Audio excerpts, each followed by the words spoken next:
আমি এখানে আসছি ৩৫ দাবি বাস্তবায়ন করার জন্য। যে কোনো মূল্যে ৩৫টা বাস্তবায়ন না করলে এই আন্দোলনটা রাজপথে থাকবে। এইটা তো একদম বলবো রাষ্ট্রের একটা জঘন্য কাজ। সাজিদ হাসনাত তারা এখনো চাকরির বাজারে পদার্পণ করেই নাই। আমরা মাঠ ছেড়ে যাব না। প্রশাসন আমাদের প্রতি যত কঠোর পদক্ষেপ নিতে পারে সমস্যা নাই। রাষ্ট্র কি করবে? তাহলে আমাদেরকে মেরে ফেলবে।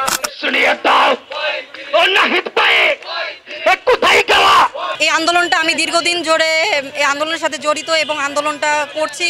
এই ৩৫ দাবি বাস্তবায়নের জন্যই আন্দোলনে আছি। আমাদের এই দাবিটি যে কেন মানা হচ্ছে না, দাবির কিছু শিক্ষার্থীর ২-১ জনের কারণে সম্ভবত এই দাবিটি হয়তো আমাদের বাস্তবায়ন করা হচ্ছে না, আমি এটা মনে করি।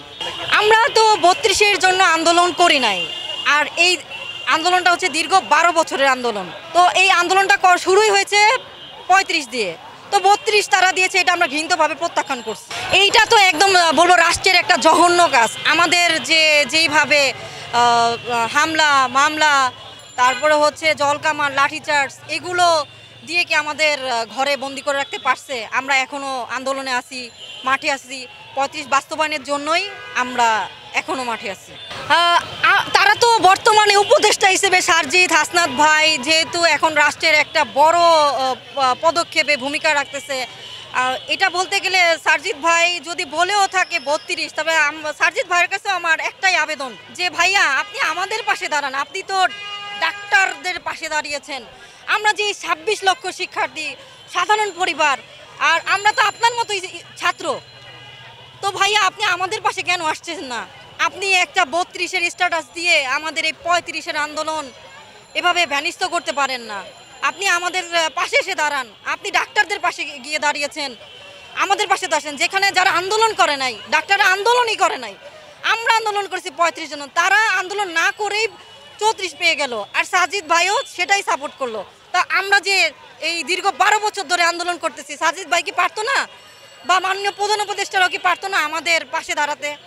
আসিফ ভাই, নাহিদ ভাই, তারা তো আসছিল, তারা যমুনা আমাদের সাথে দেখাও করছে। তো কই তারা যে এই প্রজ্ঞাপনটা ৩২ দেওয়ার পরেও আমরা যে বারবার আন্দোলন করতেছি, মাঠে আছি, বিভিন্ন হামলা মামলা প্রশাসন দ্বারা ক্ষতিগ্রস্ত হচ্ছি, অত্যাচারিত হচ্ছি, কই তারা তো আমাদের পাশে আসলো না।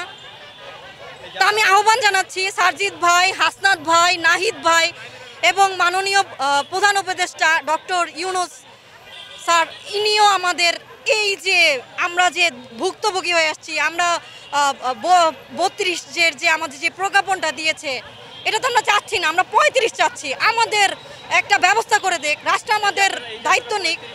আমরা মাঠ ছেড়ে যাব না। প্রশাসন আমাদের প্রতি যত কঠোর পদক্ষেপ নিতে পারে সমস্যা নাই। রাষ্ট্র কি করবে? তাহলে আমাদেরকে মেরে ফেলবে। দেখেন, আমরা দীর্ঘদিন যে একটা যৌক্তিক দাবিতে আমরা লড়াই সংগ্রাম করে আসছি, সেই লড়াই সংগ্রামের প্রেক্ষিতে তারা একটা সুপারিশ কমিটি করেছিল, জনপ্রশাসন সংস্কার কমিটি।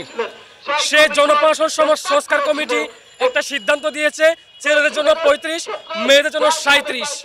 সেই সিদ্ধান্তকে উপেক্ষা করে বর্তমান যে উপদেষ্টা পরিষদ, সেই উপদেষ্টা পরিষদ ৩২-এর মতো একটা সিদ্ধান্ত জাতির সামনে তারা চাপিয়ে দিয়েছে।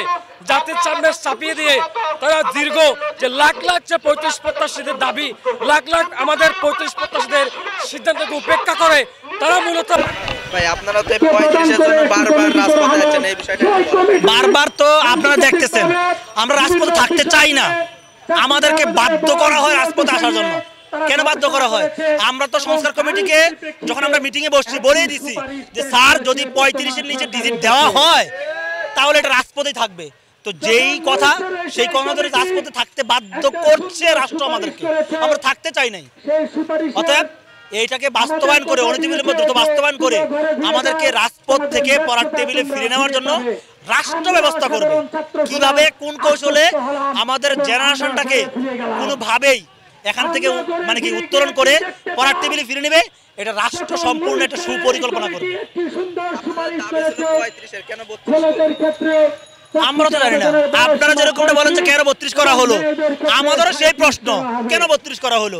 বাংলাদেশে কি ৩২-এর আন্দোলন হয়েছিল? বাংলাদেশে ৩২ আন্দোলন হয় নাই, ৩৫-এর আন্দোলন হয়েছিল। এবং আমরা স্পষ্ট করে সংবাদ সম্মেলন করে বলছি যে এটা ৩৫-এর আন্দোলন, যে কোনো মূল্যে ৩৫টা বাস্তবায়ন না করলে এই আন্দোলনটা রাজপথে থাকবে।